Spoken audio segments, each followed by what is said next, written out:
Bonjour, bienvenue à Modern Samurai Academy, en direct du stade Omnisport de Yaoundé, précisément à l'esplanade du stade Omnisport de Yaoundé, où est le stade juste là derrière moi.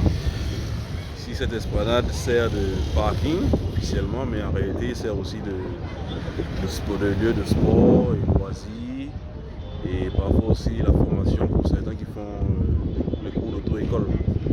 Donc, si vous passez par Yaoundé un de ces jours, je vous invite à visiter ce coin. Donc aujourd'hui, je voudrais échanger avec vous sur un point. J'ai une préoccupation, je vais vous donner mon avis et j'aimerais aussi avoir le vôtre dans les différents commentaires. J'aimerais savoir, d'après vous, est-ce que l'expérience justifie la compétence? Pourquoi je vous parle de ça aujourd'hui? Parce que j'ai échangé avec certains. On parlait surtout d'arts martiaux, de sport de combat. Et lorsque certains n'ont plus vraiment d'arguments à vous opposer, ils vous répondent puisque ça fait tel nombre d'années qu'il fait des arts martiaux, des sports de combat, donc à partir de là, il estime qu'il a plus de légitimité que vous pour aborder certains thèmes. Bon, ma réponse à ce sujet est mitigée. Je dirais l'expérience peut justifier la compétence dans certains cas et dans d'autres, pas du tout. Maintenant, si on prend l'expérience ne justifie pas la compétence, je vais vous citer quelques exemples. Si on prend Mohamed Ali, 1964, il a 22 ans. Il est un boxeur pour l'instant qui se cherche, qui est en no-name. Et il bat Sonny Liston, qui est à ce moment un des meilleurs boxeurs à cette époque. Et il devient champion du monde. Quelques années, un an plus tard, il y a un match retour, 1965 environ, si je me trompe, n'hésitez pas à me reprendre. Et il bat à nouveau Sonny Liston, et là, il s'impose comme un véritable champion de boxe.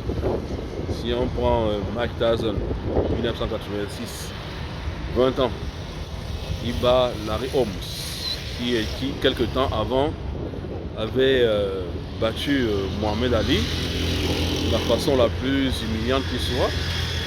Mike Tyson n'avait que 20 ans et à peine 8 à 9 ans de pratique de boxe, mais il a battu Larry Holmes. Vous voyez, si on va encore un peu plus loin, on prend Rickson Gracie, que les pratiquants de jiu-jitsu brésilien connaissent bien. Rickson Gracie, 1978, je pense 1979. Il a environ une vingtaine d'années et il bat le grand boxeur, le grand lutteur qu'on appelait à l'époque Zulu. Il le bat par soumission. Et quelques années plus tard, en 1984, match retour, il le bat à nouveau. Vous voyez donc, si on va dans de ces cas de figure, on peut donc dire que l'expérience ne justifie pas forcément la compétence.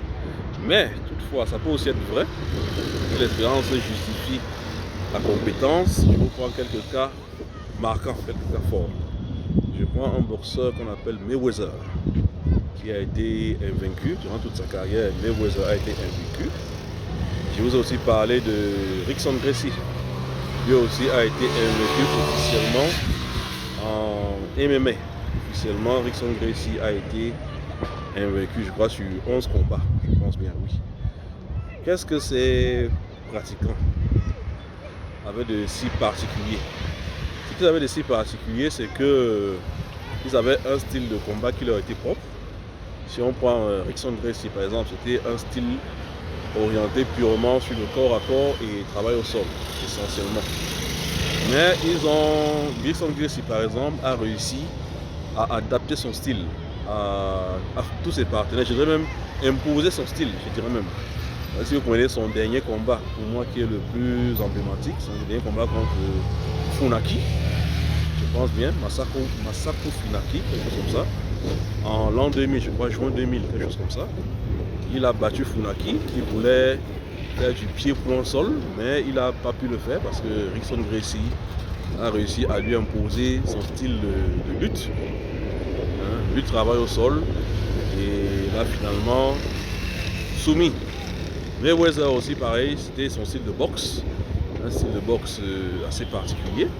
Si on prend son combat le plus emblématique contre Oscar de la Hoya, où on a vu cette fameuse garde Mayweather, comme on l'appelle aujourd'hui, et ils ont pu gagner. Donc pour moi, en résumé, l'expérience peut justifier la compétence, la condition de maîtriser ce qu'on fait, d'y mettre son style propre et de savoir l'adapter dans différents contextes. Dans le cas contraire, ce n'est pas le cas.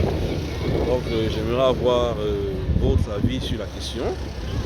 Et ici, depuis l'escalade de stade du sport de Fondela, je vous dis à bientôt.